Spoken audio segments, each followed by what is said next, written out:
Good evening, I'm the Game Tutor, and tonight we're going to be looking at Grim Fandango Remastered on PC. Also out on other platforms, Grim Fandango Remastered is a, I want to say re-release of the original Grim Fandango, which we'll get to in a moment. Now, Grim Fandango was originally an adventure game released for LucasArts in 1998, and it was very much the end of LucasArts' great other adventure game run. At the time, I had a great time playing things such as Sam and Max and the Tentacle, and I've got to be honest, when Grim Fandango first came out, I wasn't a massive fan of it.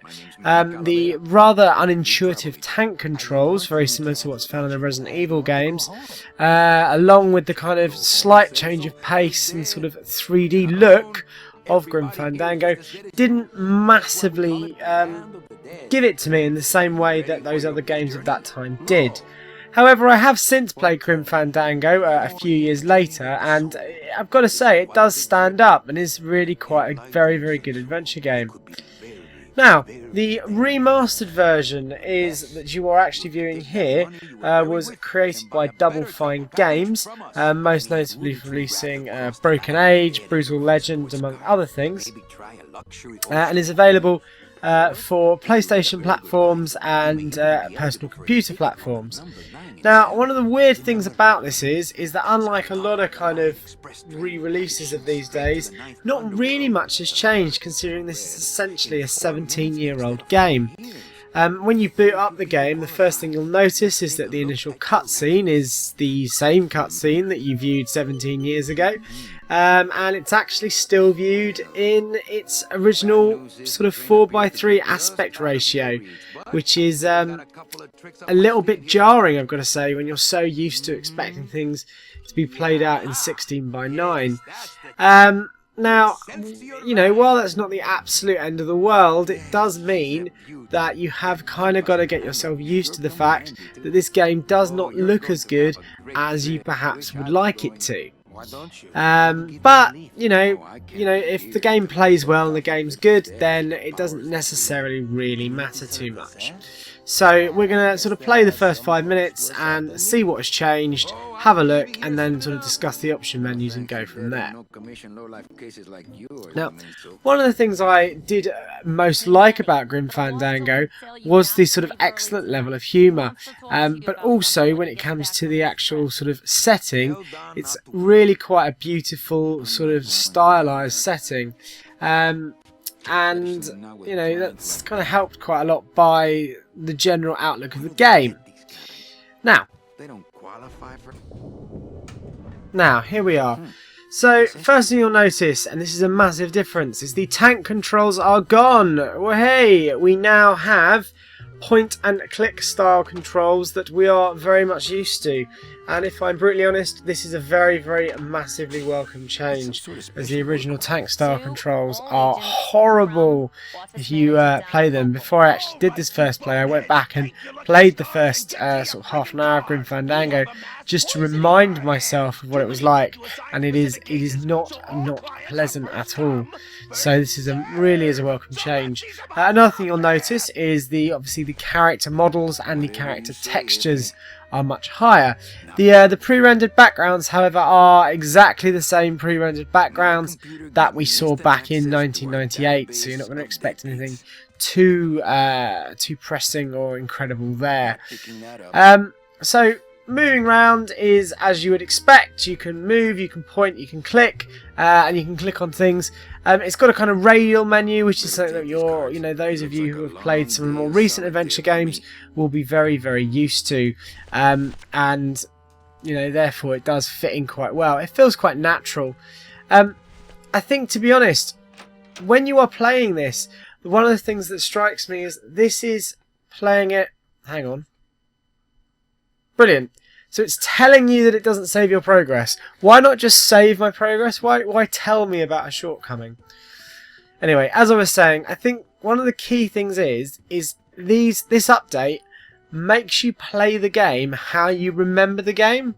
And I know that sounds really silly, but you obviously remember the game through rose-tinted glasses. and being able to play this with the slightly higher resolution textures, the better control scheme, kind of makes you play it how you remember playing it, rather than how you kind of actually remember playing it if you go back and play it now. So it kind of puts on those rose tinted glasses for you and soups up that level of nostalgia, and basically does it so that everything kind of looks and plays and feels how you would kind of expect it to. That being said though, the game is essentially exactly the same. Nothing has changed. It's the same game, it looks the same, and you know, it plays exactly the same. The storyline's the same. This is the game you played back in 1998, or didn't, as the case may be.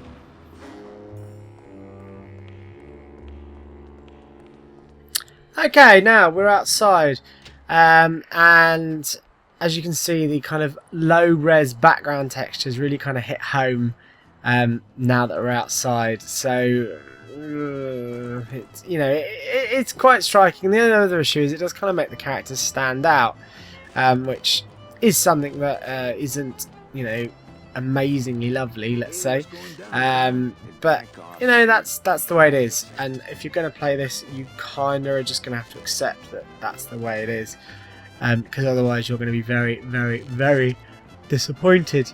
Now, before we, you know, I wrap up and say, you know, what I think, let's have a look at the options menu, because there are some things you can do. So first and foremost, one of the key issues is that you can go to options, and there are a few things that you can do and a few things you can change. Firstly, you can actually change it to 16:9. But what you will realise is that when you do change it to 16:9 and we go back to the main screen, you can see that the actual 16:9 resolution isn't actually 16:9, it is just 4:3 stretched to 16:9. And I don't know about you, but that is not really what I expect when I expect for something to be in 16:9. So I'm not massively happy about that. Now, what you can also do is you can change it to the original render mode, so that it is rendered in the same low resolution models as it was rendered in back in 1998. Now, you know, this might be something that some of you with you know, a particular want to experience the original vision might want to do, but I'll be brutally honest with you, just play it in its better looking form, because it does look a lot better. It really does, with the non-low resolution textures, as you can see in the video right now. Don't be a martyr, just play it as it was meant to be played. But I would obviously say, if you are going to play this, play it in 4:3. Now the other thing obviously is the director's commentary, which is a big plus for those of you that are fans of the game. And this basically is, in certain locations you can click on, well, you can press Z and bring up a piece of director's commentary about the game that kind of gives you that little bit of you know, a little bit of something, let's say, about what was in the director's head when the game was made. Now, should you buy this? Well, if Grim Fandango is your favourite game of all time and you've been dying to play it again, but want it to look slightly better, then yes, why not? If you've never played Grim Fandango but are a massive fan of adventure games, yes. But if, like me, you kind of are left a little bit wanting, then maybe, you know, it's not the update that it wishes it was. It's not the update, in fact, that it could be. And that's a little disappointing. Anyway, keep tuned, keep watching, make sure you subscribe, make sure you come back to our website, and we'll see everyone later. Night night, Andy. If you've enjoyed this video, please like and subscribe, and please also join up with us on Steam and our social media pages. Come visit us at www.thegametutor.co.uk, and also please come and be our patron on Patreon for a chance at cool prizes every month.